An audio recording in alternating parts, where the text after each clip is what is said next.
Hello, and welcome to episode 38 of Snap on This, a Marvel Snap podcast. I'm your host, LaurenWhatevs, here today with my usual lovely co-hosts. First up, Ben, how was your weekend snap? And keep it snappy. Well, my weekend snap, endeavoring to keep it snappy as always. It's a new season. The old season, it happened. I missed out on the Conquest variant. I actually did play like a significant amount of Conquest. Well, relatively speaking, obviously not that significant if I didn't get the variant, but I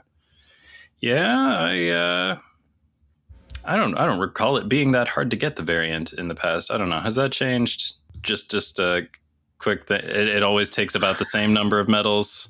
I think the prices in the shop have gone up a little bit. But also, I think part of it is just your time in Snap. We have more other time-limited events happening, so that's less time you're spending in Conquest. This could be. I was putting in some time on hot location days and stuff, so I was surprised that I just didn't end up with that many medals, although I may have been messing around in Proving Grounds, which is not really the way you're going to get the greatest return. But anywho, spend your tickets more aggressively. Some Corn Quest. I also did some, just for the fun of it, ladder play towards the end of the season. I knew I wasn't going to make the top 1,000 this time, but I did think, let's just compete for the sake of competition, doing the things. Playing that Heimdall deck, pretty good. But what I've been playing since the reset is a Surfer deck that I'm sure we'll talk about later because it's got lots of new cards in it. And when I say lots of new cards, I mean both of them. Other exciting Snap or Snap adjacent news. New season of The Bazaar starts today, so I'll be checking out what's going on there. I enjoyed the last season. I'm sure I'll enjoy this season. I'm sure some things got rebalanced and I'll have thoughts about it and feelings and stuff. Man, I sure could use a Hades 2 update though. One of those would really hit the spot. That's the game I like to talk about during my weekend snap even more than the Bazaar. But yeah, I'll tell you about this Snap deck later. So I will save that for now. That's been my weekend snap. Oh yeah, as far as the climb goes, almost got the day one InfiNOT, but now we're in hot location territory. And even when the hot location is pretty innocuous, like the Panopticon, I still don't like it. I still wish it were not hot. I wish it were. I've seen a lot of weighted. Victoria hand out there today. Oh man, I was just thinking the hot locations. I'm I avoid those just in real life. That's also my Conquest time. It's it's hot. A lot of people are going to be there. Nah, I think I stay home with the book. Yeah, they suck. I don't know. I don't enjoy hot locations. I feel silly grumbling about it because I have played some hot location games today because, as I said, it's pretty inoffensive. It's just the Panopticon, and it is in theory there to bolster the cards that I'm playing. Your Broods and your Esme Cuckoos and such. So I can't say it's been an uphill thing when I've been playing ladder today. So I don't know. That's my weekend snap. Okay, great. Ree, how was your weekend snap? Okay. It was a tale of two climbs, two Surfer decks. Cause I did just, for the latest I've ever gotten InfiNOT since I got InfiNOT for the first time. I just got it last week, on Saturday. And man, let me tell you, at the end of it is so much more difficult to climb. It's really sweaty. Because there's way fewer bots. Yeah, as well. It's just it seems weird because it's when when we're day one InfiNOT or week one InfiNOT, it seems like an achievement, but it's easier. It's actually easier if you put the time in earlier. Yeah. So, cause it was last week, it's just I finally did get in a rhythm. I crossed the line with a slightly different Surfer deck than I talked about last week. Luke Cage was a must. I was seeing Affliction everywhere. Now it's Thanos. It is nothing but Thanos feeding a Supreme. Like I saw a meme someone posted somewhere that was just like the Supreme is like a dog with something in its mouth, and it's like, what do you have in your mouth, Supreme? No, get it out! No, not out. He eats everything. Okay.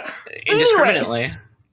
Yes. So I did finally cross the line. I just like finally got in a groove. Like it was frustrating at first. I lost my cubers. I think it just hadn't been like serious climbing in a while. And we got there. And also I did decide I didn't need the Negasonic variant because I do have the Flaviana, which is vastly superior and will always be used. I did get the Negasonic variant.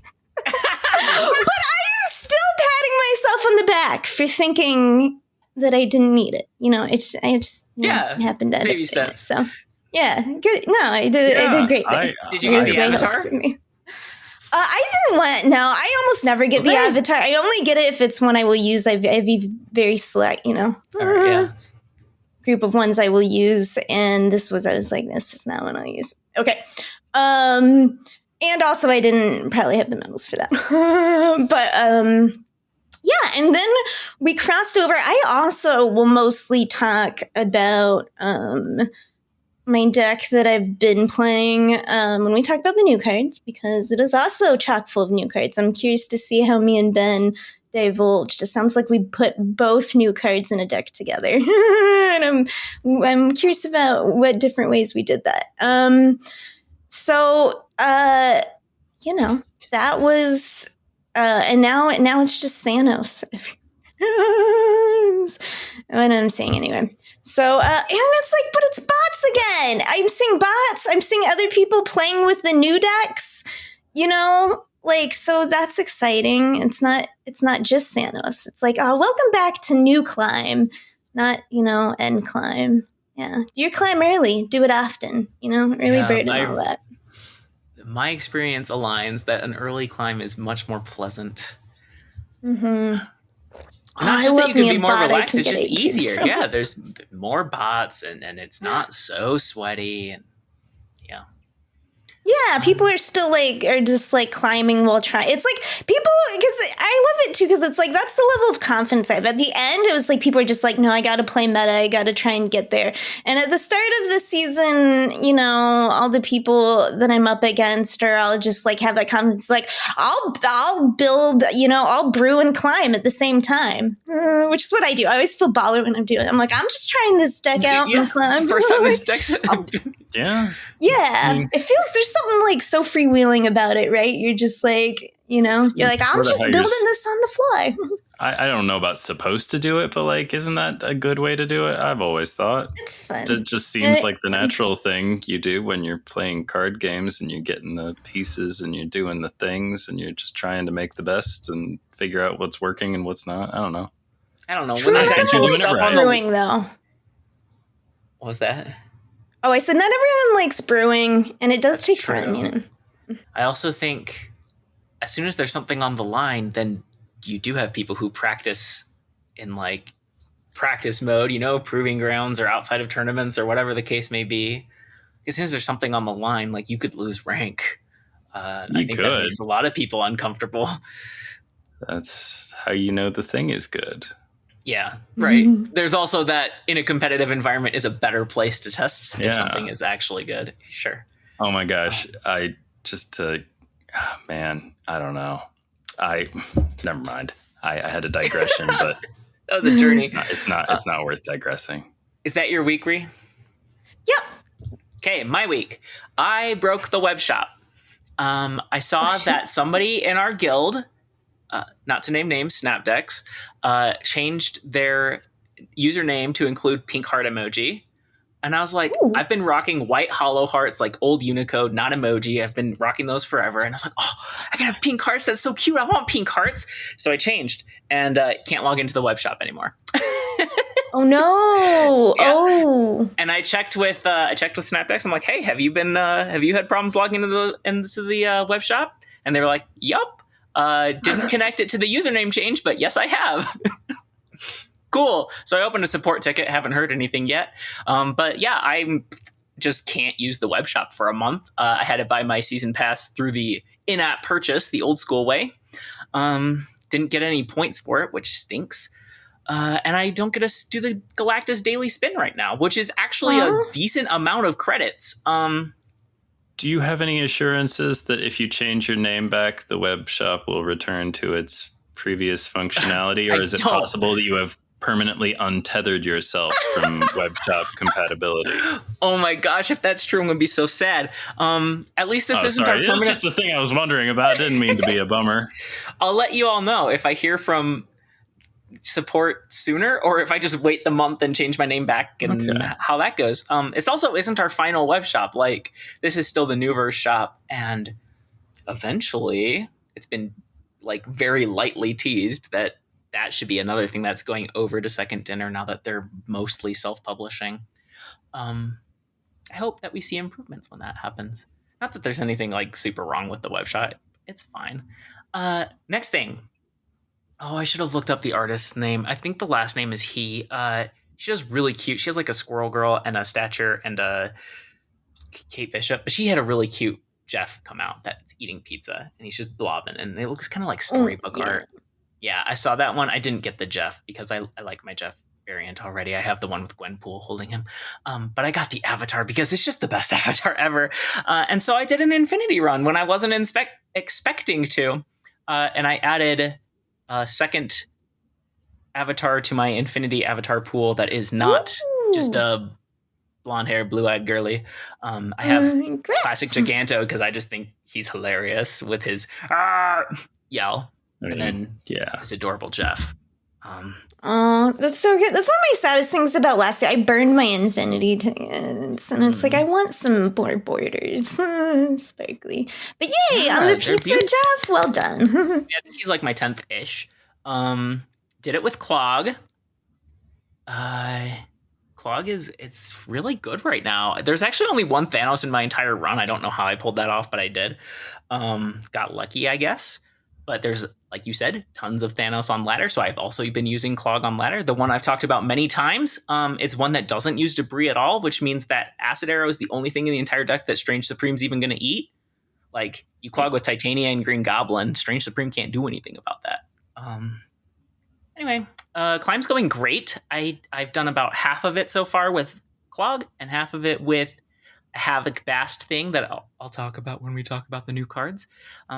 Already up to 97, and I haven't even been playing that much. I think part of it is just Clog is just very good in this meta, and part of it is the bots are out, at least this early on. Also, we started at 75 this time, if you made it to Infinity. Like, the more generous... this is the first season where you fall back less, depending on what your rank was. Yeah, so Infinity people were confused last season because of the timing and how close it was to the patch and stuff, yeah. Yeah, they made it so that, like, I don't know the exact numbers, but say you, like, made it to rank 60. Like, I don't even know if you lose any rank, and if you do, it's, like, 5. Like, they made it more doable to gradually climb over multiple seasons, which I think is a fantastic change. Yeah, absolutely. It's such, like, a silly thing. I don't know. Everyone should be able to get to Infinite if they feel like it. Yeah. The other thing I've been doing is playing... I should say that the answer is wedding planning, but it's not. I'm sorry. My fiance. I've been playing a lot of Cookie Run Kingdom, which is something my child is into right now. And I do... I like getting into the anime or game or whatever that my kid's into because it gives me something to talk about with my 13-year-old. And it's a perfectly fine game. I've enjoyed it a lot, actually. But it had one little thing that I think would be cool to see in Snap. They have... Kingdom Pass, a season pass, like so many other games, but they give you a little reward if you have a streak on how many season passes you've bought in a row. And it's not a huge bonus. It's like you recover stamina first 10% faster and then 15% faster and then 20% faster. And that's it. It caps out at a streak of 3. But I was like, I haven't seen that before. And I'm sure there are other games that do it, but I thought that was a good idea as long as it's not too big of a perk, right? Yeah. Yeah. I've seen people who are like, pick and choose between season passes based on how much they like the card or whatever. And I'm like, I think it'd be wise to incentivize people to keep it going. Yeah. Also, I think those people Veterans might reward. be happier in the long run with their interaction with the game. If I don't know. I don't know what makes different people unhappy with the way they're interacting with the game, but I think that if I only intermittently had season passes and things, I don't know. I would not have all the cards that I have, and I like having all the cards that I have. I don't know what would make other people happy. I just think that sticking on the season pass is a great way to not fall behind. Is just the way I see it. Even if it's a card you're not going to play that much, it's like it's one less card that's that you have to get later. It's out of your snap packs, and I don't know, you always hear how the season pass is like the best value in the game, and it is a really good value even if you're not going to play that card outside of getting weekend mission gold. But just like if you're spending money on anything that's not the season pass before the season pass, you are doing it backwards. Yep. Okay. Should we talk about? Oh, we have a thing in between this and the new card. I'm just following the show notes. I wanted to highlight Twitch drops because, I don't know, they happen every month and they're always, I shouldn't say always, they're often decent. They give them some credits and stuff like that. And there were ones that gave you high voltage volts and those were pointless. I shouldn't say pointless, but they were really they weren't even worth a full 8-hour refresh of missions. It was not a good prize. This prize right now, if you're like me and intermittently do Twitch drops, this one has the Penny Arcade card back and from last year, the Captain America one, and also the new Penny Arcade border from this year's PAX rewards. And I don't know, I think those are cool. I'm going to leave my phone on Twitch for 6 hours during my workday to collect those prizes. So I wanted to highlight that. And then also, last year there was an exclusive Captain America, and you can just get that right now if you can go to the web shop. If you don't have pink heart emoji in your username, you can go to the web shop and redeem the code PAXCAP, PAXCAP, and get that Captain America. So I don't know how long that's going to last, but that's my public service announcement. Twitch drops are for another week. Okay. And Lauren was telling the truth. That PAX cap was no PAX cap. Am I right? Moving on quickly. Esme Cuckoo, our season pass card. A 3/4. On reveal, copy a card from your deck into your hand, set its cost to 3 and power to 4. I have not played her very much at all. I wanted to play her before the podcast, so I went to Untapped. I looked up Esme decks. I found one that looked like something real. It was an Ajax deck. I played her in it, and the very first time I got her, I got a 3/4 Zabu, and I was like, this is wrong. I haven't seen the list. I don't know anything about it. Anyway, I got a few more hits. I got a 3/4 Diamondback, which is better than a 3/3 Diamond. I was not impressed. It doesn't seem like that's the right way to use her, although a 3/4 Ajax would be great. Yeah. Anyway, that's all my experience. So I want to hear about your experience with Esme. Me? Okay, well, either one. Okay, I'm still thinking about this Affliction deck. I can just think of a lot of bad hits if that deck has the cards that I bet it has in it. I don't know.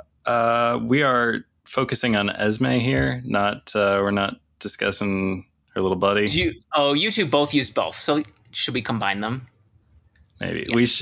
we should talk about both. Okay. Surge, our first seasonal series 5. A 2/2 on reveal, give the top card of your deck -1 cost and +1 power. After you play it, repeat this ability. I played her a lot, but I'll let you two talk about them first. Go ahead, Ben. Yeah, I was playing both of them together because I guess that's just what I do now. If you put out more than one card at once, I'll jam all of them into the same deck. That's what I did with the 4 move cards, and that's what I did with these two. And the deck where they both felt like they would make a lot of sense to me, these 2 cards, is Silver Surfer, because Surge rewards you for playing a low curve, and Esme also kind of rewards you for, well, not playing a low curve, but for having lots of little things that you could assemble. You could configure them in any combination you wanted on any turn or whatever, just a real modular approach. And that's one of my favorite ways to play, so I surfed it up. And the deck, the 12 cards that I'm playing right now that have been just tearing it up on ladder, I'm telling you, like it feels like a mighty fine deck. I'm running America Chavez, Forge, Surge, Brood, Captain Carter, Silver Surfer, Red Guardian, Esme, Cuckoo, Sebastian Shaw, Absorbing Man, Galacta, and Gwenpool. That's right. All 3 of those 4 costs. And really no acceleration except for Surge. And that feels about right. TBH. Just one of my favorite things to draw after playing Surge is America Chavez, because you get to play her for free and you don't even have to worry about it. Our friend Safety Blade has this theory that Surge is making everyone play real stupid, and that there may be some truth to that. Like, people are too eager to get the Surge train rolling and to stay on it and not deviate and let Surge tell them what to play and stuff. But the fact of the matter is, if it's not inconvenient, you should probably play the Surge card, right? Like, come on, like keep it, like get the bonus again. Like, especially like this deck is built so that it is always smart to play the Surged card. Like, I'm not like, I'm very rare. It's not always correct, but it's usually correct in the deck that I built to be playing the Surged card. And I did that on purpose. Yeah. So it's felt mighty strong. Esme Cuckoo, she generates a lot of good hits. The worst thing you can hit with Esme Cuckoo is the aforementioned America Chavez, and a 3/4 America Chavez, still pretty good. That's still a 3/6, folks, as long as you play it on turn 5 or whatever, or before. It's not a 3/6 that gets surfer buffs, so that is disappointing in its way. But yeah, you're always happy to get a 3/4 Brood, a 3/4 Captain Carter, a 3/4 Silver Surfer. It's worth mentioning that Esme is giving you an extra copy of a card that, like, you should probably only have one of, and you can draw the real thing later, and hey, maybe you can even draw it discounted and buffed with Surge. Who knows? I don't know. I'm saying that this felt like the smart place to put these cards to me, and it's felt pretty cool. I don't know what I would do with these cards in other decks. I think Surge is easier to shove in anything, and Esme Cuckoo much less so. But I am curious to know what my co-hosts have done or are thinking of doing. What are your thoughts? Okay. So I was real excited this week because I haven't built a deck in a while. I've just been kind of like, I don't know, hiding under my bed, like just like I can't do my own thing. Like, what's Safety doing? Like, I'm not trying to reforge Andrew here. Let me just go to the weapon shop. And so that's what I'm doing. And this week, also brought to you by Safety. No, there was a deck I loved many months ago that was when Ravona was new, a Ravona Surfer deck that Safety put together. And I love the shit out of that deck. I played it so much longer than anyone else, and I updated it for a while. It got to the point where it's like, I think I'd been talking to Safety or someone, and I was like, this was your deck, but I've played it more than you, I think. I love this deck. And it's become yours. That's what he said. He's like, Ree, it is your deck now. I was like, oh, for me? So it is, Ravona Surfer now, always feels like a gift from Safety, even though this deck is like nothing like that deck anymore. I did keep that deck around for so long. It was called Ravona, my love. I think I only got rid of it like several weeks ago, and I was like, I haven't played this for like seasons. Time to let it go. But now it's back. Okay. So yes, it was my dream of like, can we take Ravona out of negative? She deserves to stand on her own. She needs to stop being second to some, villainous mastermind. And I've been having so much fun. I still feel like I could maybe fiddle with some cards with it.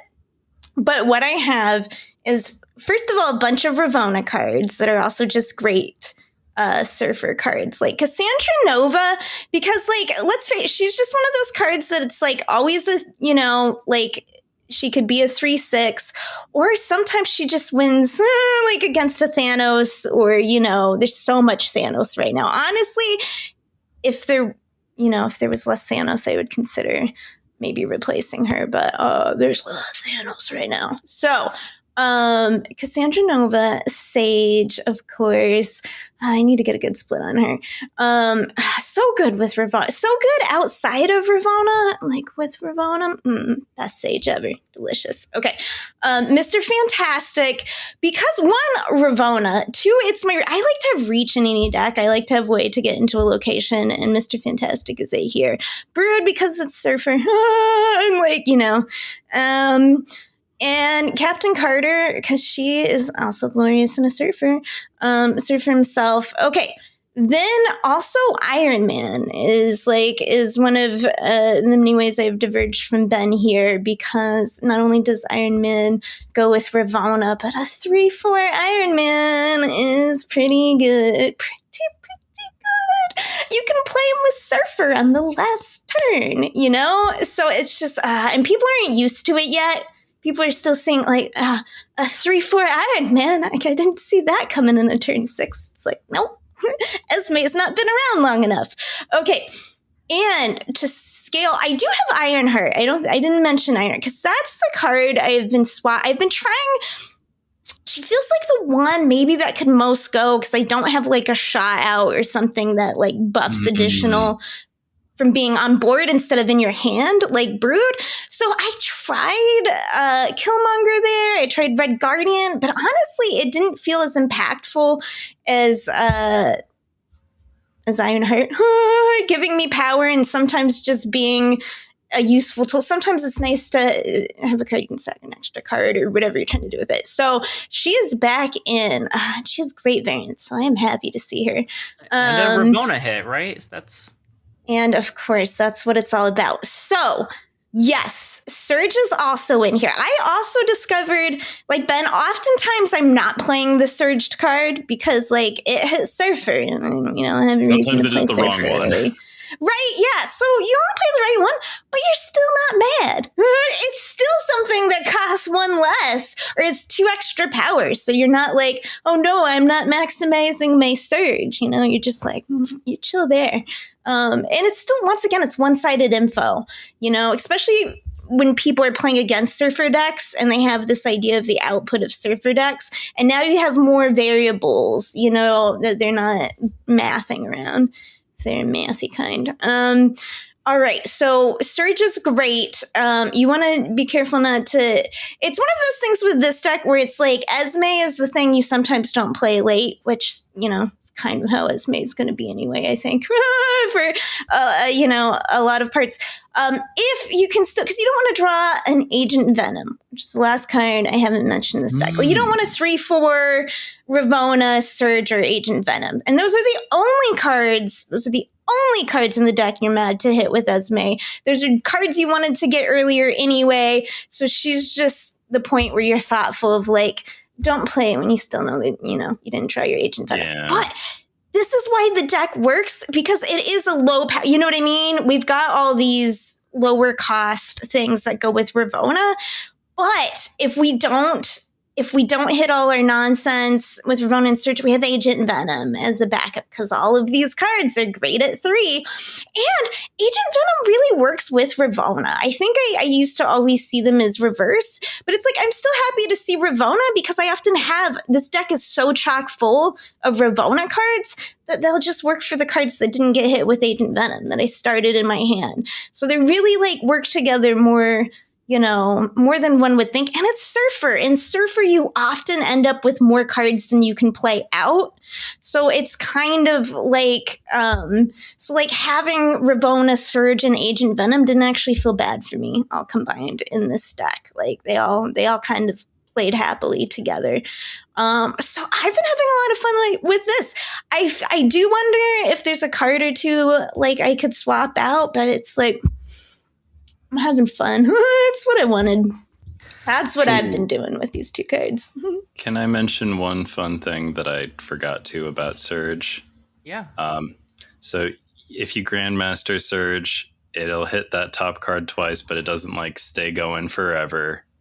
But you know what does stay going forever? If you Absorbing Man after you Surge. That's what's up. That's pretty cool. And also, it works out pretty conveniently if Absorbing Man happened to be your top card of the deck, because that's a curve right there. That's 2, 3, so on. Yeah. Yeah.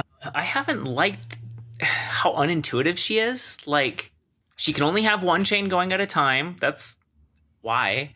And she's the one who is literally repeating the on reveal, kind of like Firehair. Like, you can play the Surge card on a different location, but she's the one doing the on reveal. Like, if you want to Cosmo somebody's Surge, you do it on the Surge. But it also means you can Red Guardian her. Yes, right. Yeah, if she gets Red Guardian, she just stops working. Or if you Vormir her, which I saw an opponent do today. You can't sacrifice, like, that's not, keep doing she's that. not Forge, folks. That's not what's happening here. Honestly, still not that mad if she's like Red Guardian bait. Like, hit that over no, my not at all. Iron Man. No, you have still gotten ahead if they Red Guardianed your Surge. You are still winning.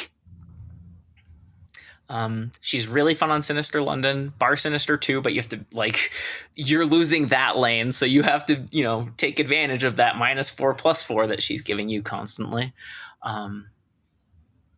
Yeah, I've had a lot of fun with her. I played her not in Surfer. I played her in old Derek list that was a Bast, Adam Warlock, Havoc, Venture, swapped out Red Rocket and Groot, who I always thought was kind of an awkward, like the most awkward card in that deck anyway. Put in Surge, worked flawlessly. The only thing you don't want to hit is Sage, and she's not even that bad. It's just like, 2/1 Sage. You probably want to save her for later in the game. And I don't know, like, the deck's already so low curve anyway. Surge might be overkill here. But anyway, I've had a lot of fun with that. It's Hood, Bast, Kitty Pryde, which, she's just such a fun card. Adam Warlock, Havoc, Fina, Surge, US Agent, Agent Venom, Sandra Nova, Sage, and Red Guardian. It's a very low curve deck. The high curve is 3 3s. But anyway, Esme, I feel like I just got her wrong. Like, I'm always trying to get better at card rankings. Not that I'm like, obligated to it or paid for it or something like that. But I think that's a fun part of Marvel Snap, is guessing the strength of upcoming cards, trying to figure out how they fit into the game.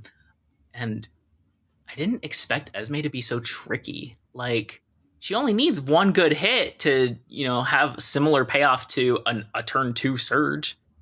Like the Iron Man that Ree mentioned. Like, that's a great Esme hit. That more than, that's better coverage than what a Surge is going to do. But she's clunky, and she's clunky in the same way that Frigga is, right? Like, you have to pay a 3 and then you get another 3. Like, it's hard to fit into your curve. I am interested, Ree, in your list, especially in seeing what Sarah could do. And I know Ben doesn't usually play Sarah in Surfer, but I mean, I have. It's a thing I've done in the past. I don't usually these days. You have Ravonna is your Sarah in this deck, though. Like, right. I'm just thinking, if you hit Sarah with either Surge, and maybe it's a different deck than not a Ravonna one, but if you hit Sarah with Surge or Esme, both of those are excellent. Yeah, that's true. I think there's definitely worth their exploring. But I feel like we probably, with everything else I don't add Sarah and Ravonna with Agent Venom and like all of that. Yeah. I liked your observation about previously thinking Ravonna was like counter synergy. And then realizing like, no, it's okay. Like, or with Agent Venom, or, I've played her with Bast, or often play her with Mr. Negative. And it's not just that she benefits Mr. Negative. It's also the handful of cards that are still in my hand. Right? Yeah, I feel like it's like this is why you have to, get past your prejudices to try things. You may learn you were wrong. You don't want too much redundancy, but like the right amount of redundancy is very helpful. And that's it. Like, if you get both of them, maybe it's some anti-synergy, but maybe it's balanced by how much more often you get at least one of them. Mm-hmm. I've seen a lot of people trying Esme and Mr. Negative, and I get it because like all the good Mr. Negative hits are good Esme hits, but like I think she just makes Mr. Negative worse. So yeah, I don't see how she could not do that. Right. She's like a backup plan maybe, cards. But like I don't know. The deck doesn't need a backup plan right now. That's not what it asks for. The backup plan is Ravonna. Ravonna, yeah. I mean, come on. Or Magic. And then you don't care if you get Jane because you still draw enough negative cards. Like, it's just... Yep. I'm very interested to see if anybody figures out a good Esme deck that doesn't involve Surfer. And it's okay if she's just a good Surfer card, right? Yeah, that's all fine. I've really expected from her. I hoped there would be other homes, but I didn't know what they would be. Yeah. This is one that I ranked on like feel and concept and didn't actually try to deck build and be like, oh wait, this is clunkier than I expected. Well, I'll be trying this week. I'll see if I can figure something out. But I will be keeping an eye out also on Clever Cooks to see if somebody else can figure something out. But also, I feel kind of bad for Esme because her impact can be very hard to even like. I don't know. There have been games where like I won with her in my Silver Surfer deck, and I wasn't sure if I won because of her or in spite of her, or like it's sometimes hard to. Like, what would I have done on that next turn with that energy? And yeah, I don't know. And like, sometimes the things that she does are so like subtle, but they're, effective. And she's just a difficult card to gauge, even now that I've been playing her, a fair amount in the past day. I don't know. Sorry. I just like, I felt bad. Fine. Like I had to defend her for being like, kind of just like difficult to, her impact is tough to put your finger on. Yeah. Obviously too early to call for buffs, but like if she was buffed, if she were to be buffed, how would you do it? Like going to 2 is great. I'd make her a 3/5, and would she make a 3/5 or would she still make a 3/4? I feel like it would be ugly if she was a 3/5, but she made a 3/4. They would try first to keep it symmetrical, and then if it was truly busted, they would do the half point thing. Or do you think they'd go, she's 3/5 and she makes a 3/3 or something like that? Like, do you think maybe there's like a better way to split it up? I think we all thought Agent Venom would get nerfed from 2/5, and when I went to build an Agent Venom deck, oh look, who's still sitting at 2/5. Yeah. Agent Venom is an example, and I think Sentry at one point was too, where they did break the symmetry of the card. And it's like, that's unfortunate when you have to do that, but also like ultimately balance is more important than keeping a card like aesthetically pleasing. Yeah. Well, also, what's the history of Agent Venom? Wasn't he a 2/4? Wasn't he? Well, because he used to give it 4. He was a 2/4 that did 4, so, and then even when they knocked it down to 3, we thought 2/5. But like, he's still a 2/5 since he became a 2/5. It's true, I guess. But I feel like there was a conversation where it's like he's not. They're only putting him at 2/5 because he's too new, and they're gonna knock him down. It's like no, he's still sitting. Oh, like this wasn't the floor. 2/5 like is such a big card. Still, spot before he plummeted further. Oh. I see. People expect all kinds of things. Okay, do we want to break or just go for it? I'm cool to go. Okay, shouldn't be too much longer. This is... Yeah. Are we missing something? It's going to be a sub-hour episode. No, we just had shorter weeks than Snap. No, we were just... Yeah, we didn't have extra stuff. This is the first time everything's aligned to give us a sub 1 hour episode. I didn't have anything planned for Weekend Snap. So. Quick, spider lore on Uncle Ben. I had some things I meant to talk about during my Weekend Snap, but I forgot to. They were mostly about move cards from last week. We could have a really long after show. Yeah, I'll probably mention a couple nuggets about Batrock in the after show. Got two fun little observations about him. Neither one as clever as I've made them sound now, so you will be disappointed.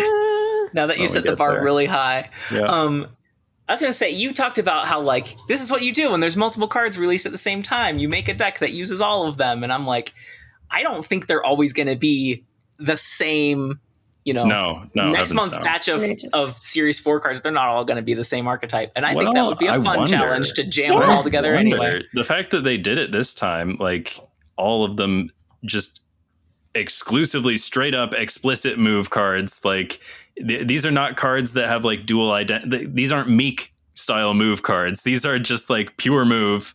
Like you're only interested in these cards if you're doing a move deck thing. Like why would they set that precedent?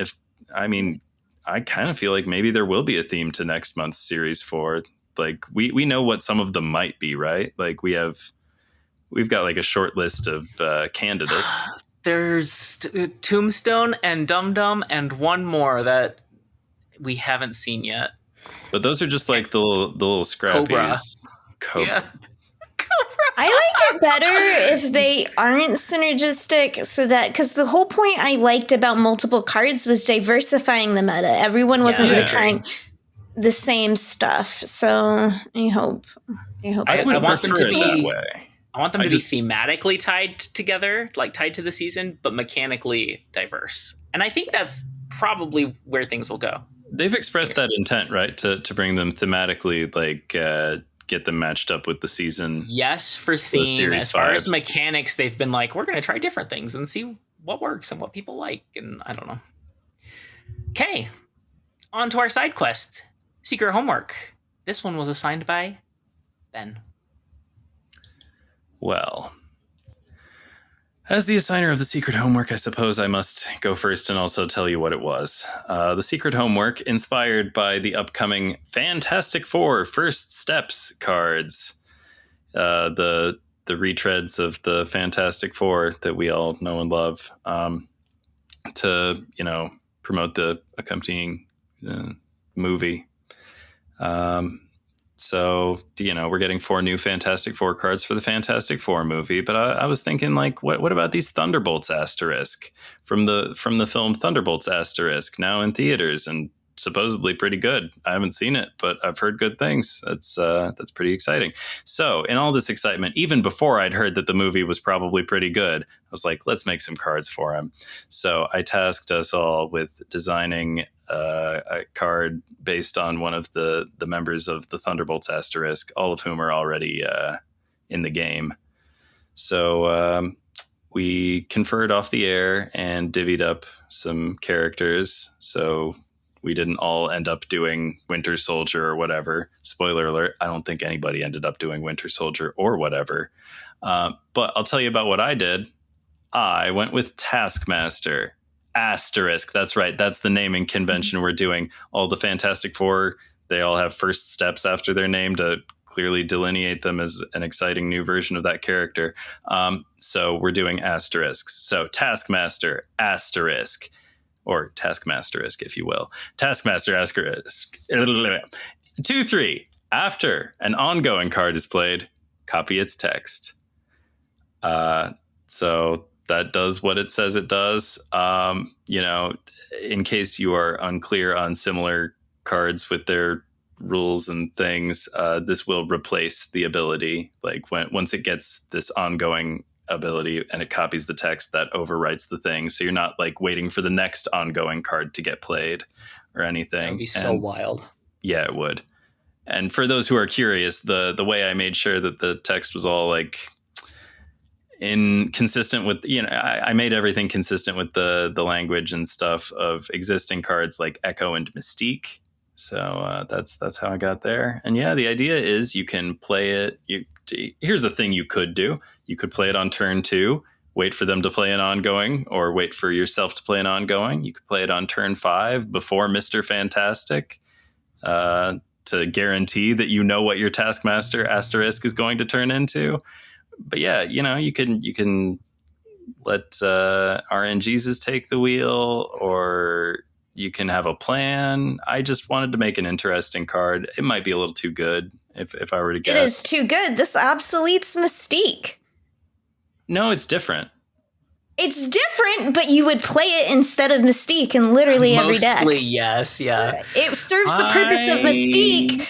easier at a lesser cost. So part of the problem with Mystique is you're like, I got to play her after Iron Man on turn 6, or I'm doing shenanigans. I mean, anywhere but negative when you're doing like that silly stuff. This one leaves its butt out, like your opponent can fuck it up. Yeah. What, you play it. You play what? So like, if you're playing it in Patriot, why wouldn't you do turn 5 Taskmaster Patriot? Why would you ever? You know what I mean? Why would you be it's playing like, Patriot? When are you going to play Blarvel?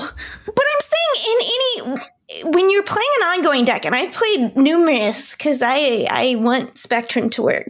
I'm often making ongoing, and I love counters. So like, I'm playing it, and I'm just saying like, I would play this over Mystique any day. Because, like, sure, they could be playing an ongoing, but if you know that about them, like, you can detect it, you just play around that. You're like, oh, they have a Morbius because they're discard deck. Or if they're if they're a Thanos deck or whatever. And then, and it's cheaper. It's Mystique, but cheaper. And it has 3 power. So if you copy Iron Man, it has 3 power.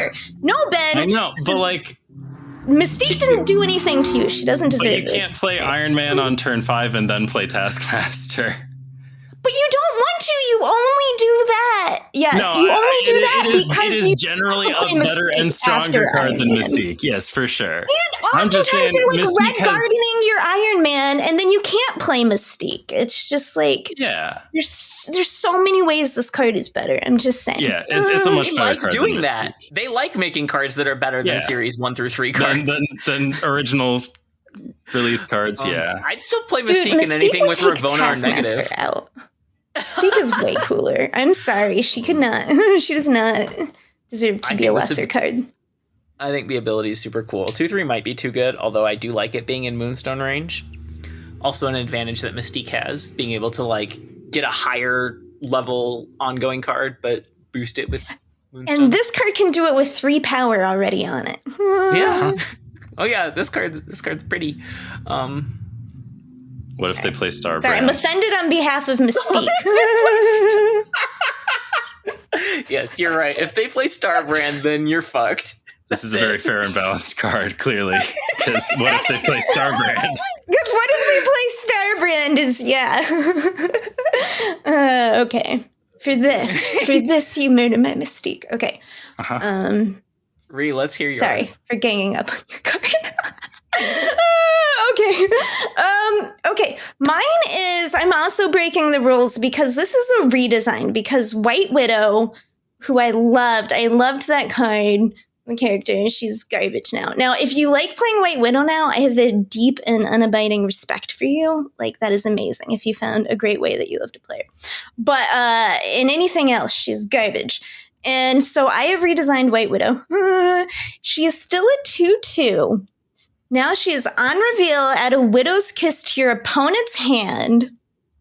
And below that is the text, whenever a Widow's Kiss is played, afflict an enemy card here with -2 power. And like that's kind of synergistic with Red Guardian in that way. Okay, and then Widow's Kiss is different. It is now a 0/0. While this is in your hand, you cannot play other cards. I like that it's because the problem with Natasha, poor Black Widow, nerfed into oblivion, is that there's too easy to get multiple ways to not draw cards. It's so punishing to not draw, even to just not draw one card sometimes. So I took away that punishment, and then you can still draw cards, but you have to, you can not play it, but like, you kind of have to play it. So, and then maybe you could do some cool stuff with like doubling up with Wong or something, give them some multiple, more reward for that. And then I liked making her affliction based.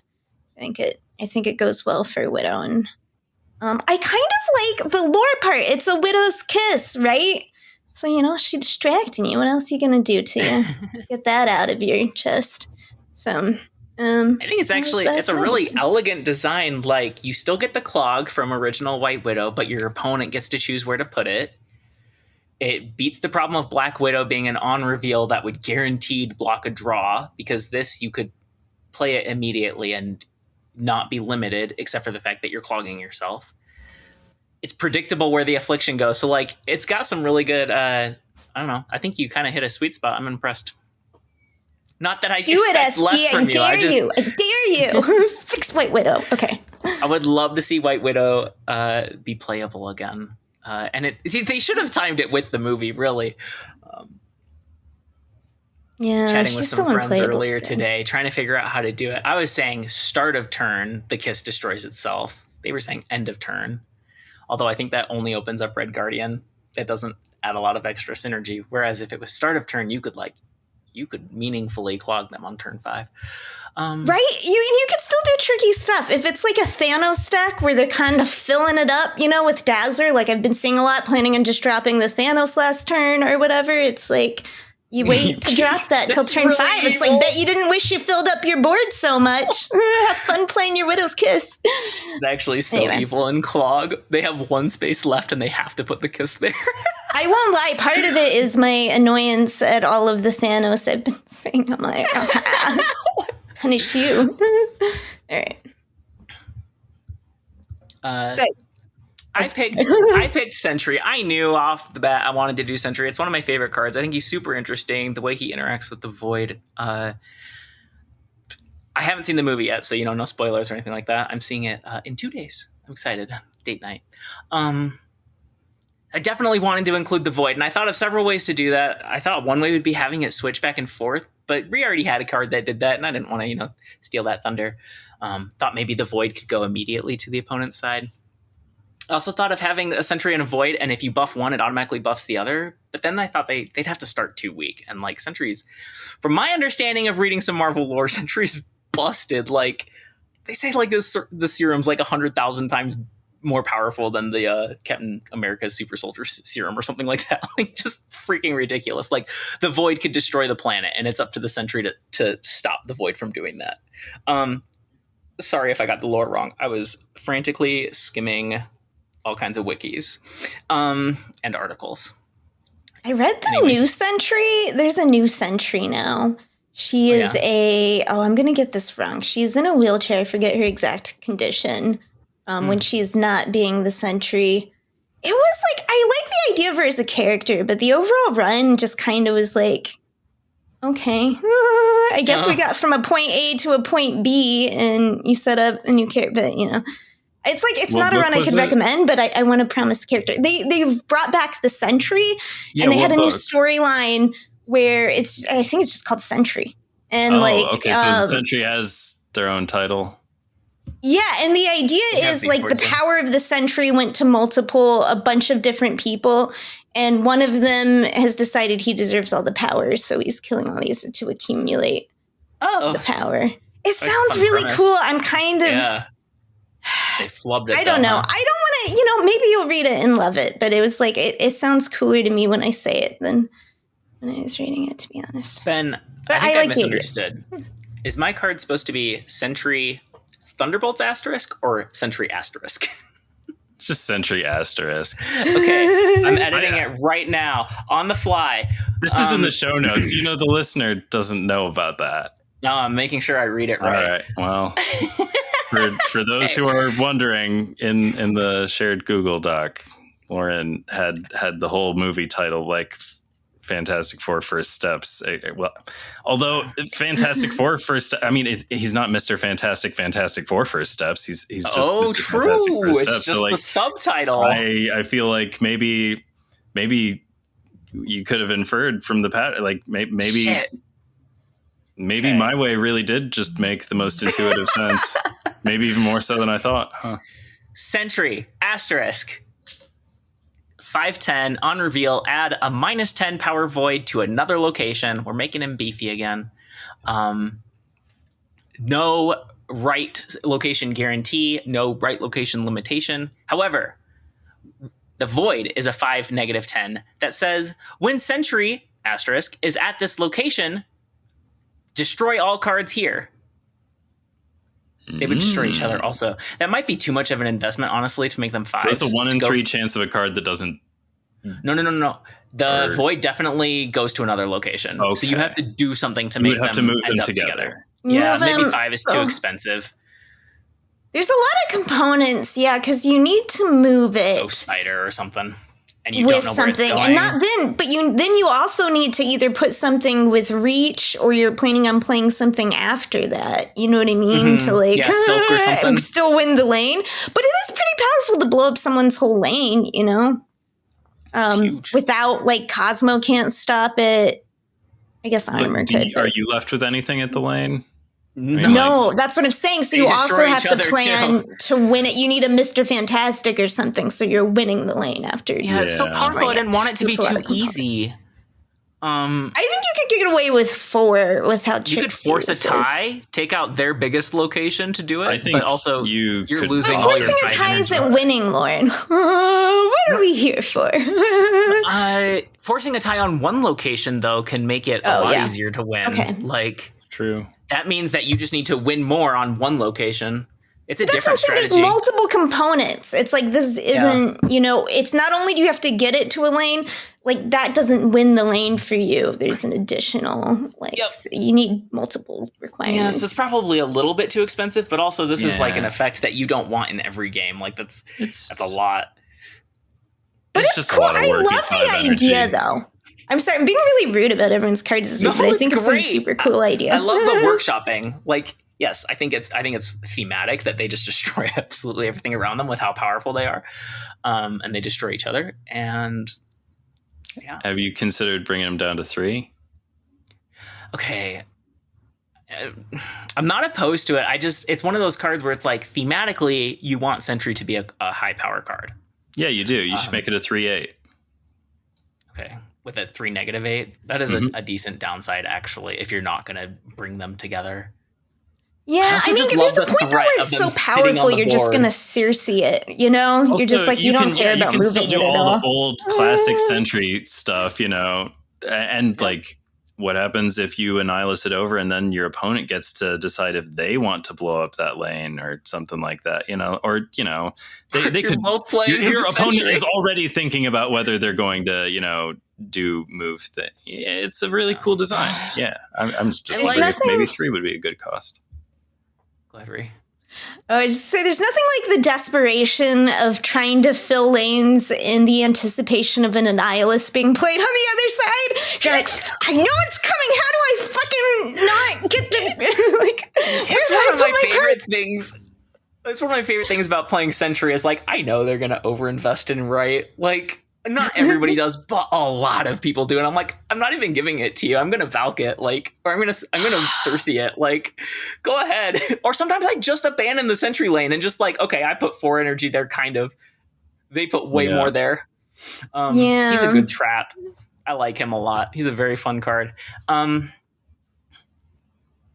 Yeah. Anyway, I like in games when there are pieces that change the win condition. And we don't have a lot of that in Snap. Like Galactus kind of. I was going to say, people did not like it in Galactus. No, you don't want it to be...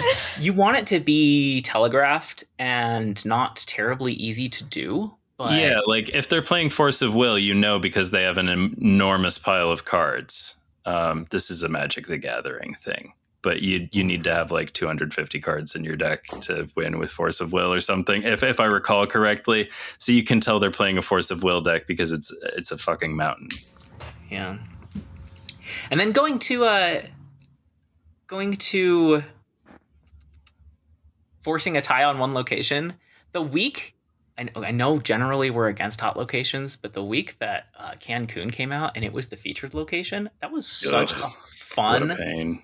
No, that was so fun. It was such a fun location to build around because I knew it was going to end up being so rare you could never build around it. But like while you could build around it, that was very fun. It's not Force of Will. Force of Will is a very powerful counter spell that you cast with paying 1 life. What was I thinking of? It's not Force of Will. Oh my God. Something where you need a giant library to win. Yeah. Force of Will is also a very famous Magic card. I played Magic for so long. I think another fun way that I've seen tabletop games do it a lot. Oh my gosh, can we cut that out? People are going to come for me if I get Force of Will wrong. You can fix it live. I like board games that have surprise trader mechanics, right? Like, I guess that's usually the case with a trader. What is the name of this? Wait, how is it a surprise? Like, you don't know who the traitor is, Okay, or the traitor is revealed later on, which is usually the case. I was having a long discussion with our friend Philip J. Woodward about this recently, actually. Oh yeah, about the genre. Yeah, I don't like. Yeah, some games it's like there's always a traitor, and you can play around it, and that's fun enough on its own. You know, Betrayal at the House on the Hill, or like Avalon or Resistance. But I think it's really funny when there's like. There might be a traitor. There might not be, but everybody's acting like there is, and then it turns out nobody was the traitor. That is the fun, yeah. When you could maybe not like. There are games like Dead of Winter where they give you a selfish goal. You know what I mean? To make so it even makes it look like you're, like you can't tell whether someone. And it's a zombie game, so it's like. Good theming. I think I've remembered the name. I think I've remembered the name of the card. I'm going to double check, but I would like to give myself one more opportunity to be wrong. I think the name of the card is Battle of Wits. Oh. I think, but I am now going to double check. Live fact checking. I will be sharing the new secret homework shortly. Oh, we're going to let Ben live fact check this. What if he's wrong again? 2 blue, 3 colorless enchantment. At the beginning of your upkeep, if you have 200 or more cards in your library, you win the game. You did it. Good job. First printed in 9th edition. I don't know.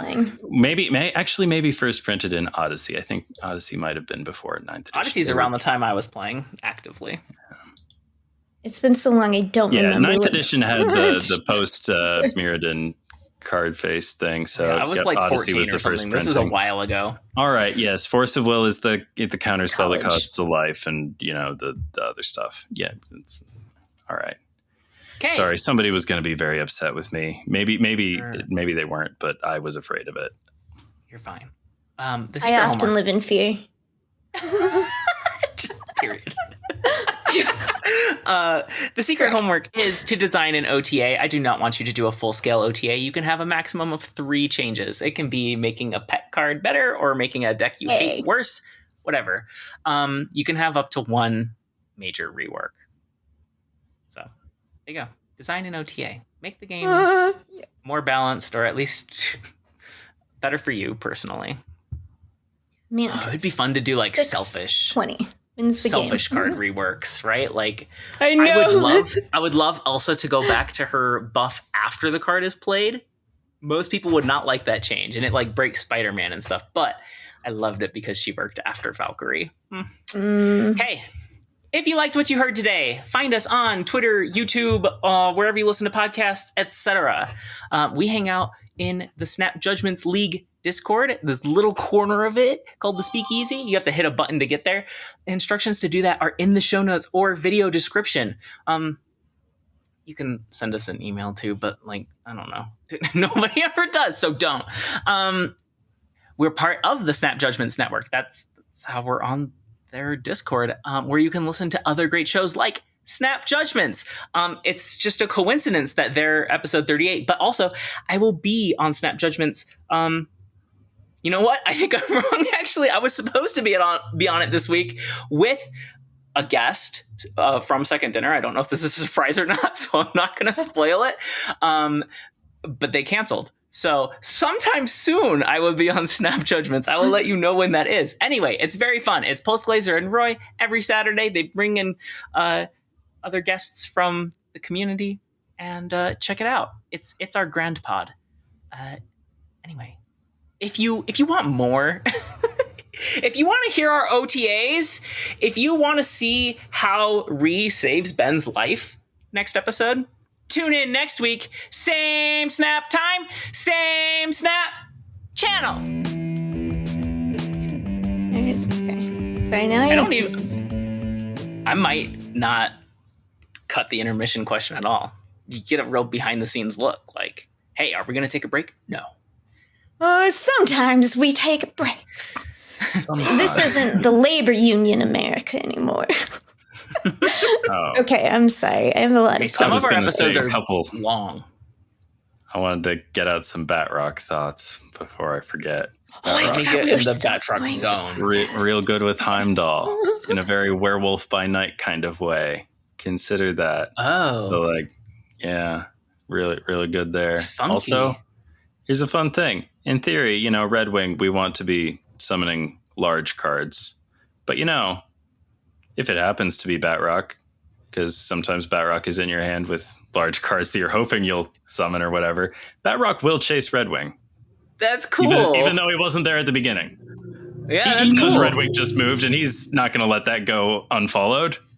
So those are just a little couple because Red Wing's move hasn't resolved yet. That people should know about if they like playing cool cards like Heimdall and Red Wing. Tell me about the Heimdall. It only would follow a card from mid to left, right? No, it will follow. Well, it'll follow anything that moves that, like, if Batrock is in the middle and moves to the left, he'll move back to the middle if you had anything that was on the right that moved to the middle. And if he's on the right and he moves to the middle, he'll go all the way to the left because he sees a card on the left that moved. Huh. That's so funky. So like anywhere that has a card that he isn't, like anywhere that he isn't where a card just moved, if he just moved, he doesn't care that he just moved and these other cards that he's next to moved. He'll go somewhere else. He doesn't expire his ability if he tries to follow somebody and there's no room. Is that what's like? If you fill up the left, will he still move to mid? Oh, I feel like I should know that. Like, I'm making this too complicated. I played a lot of Batrock with Silk. So where is Batrock at? Batrock will move after the Heimdall thing. Where is Batrock in your example after the Heimdall slide? Okay, let's say he's mid because it doesn't work if he's right. He's mid. He moves with a bunch of cards to the left, so he's not going to follow them. But he'll move to the mid.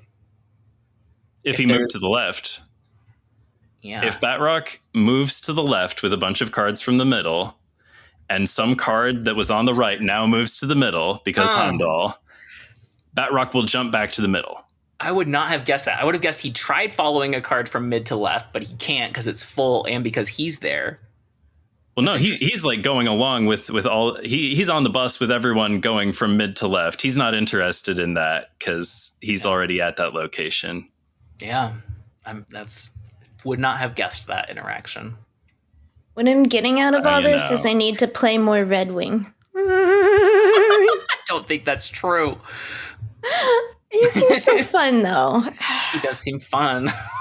Doesn't seem good. He is fun. I could be wrong. He's pretty. I mean, it's a 3/5 that puts stats out. Like it puts another body on the board, and it's 3/5. I mean, like that's Zemo at worst, right? You know. I mean, if you succeed in moving it, yes, it's true. You do have to do work. Zemo doesn't have to do work. He just gets the extra power. Yeah, but he also summons the smallest thing in your opponent's deck, not some random card from your hand that you have like a great deal of control over. You know? No, I play so much hood, and enemy Zemos pull my hood, and it cracks me up. You make good points. I think I will choose on the basis of the cuteness of the characters. Do you have Rian Gonzalez Red Wing? No. No. Or Moonwing. It's a 3/5. It's a 3/5 now, folks. Like you can play it and not feel bad. You don't even have to do anything with it.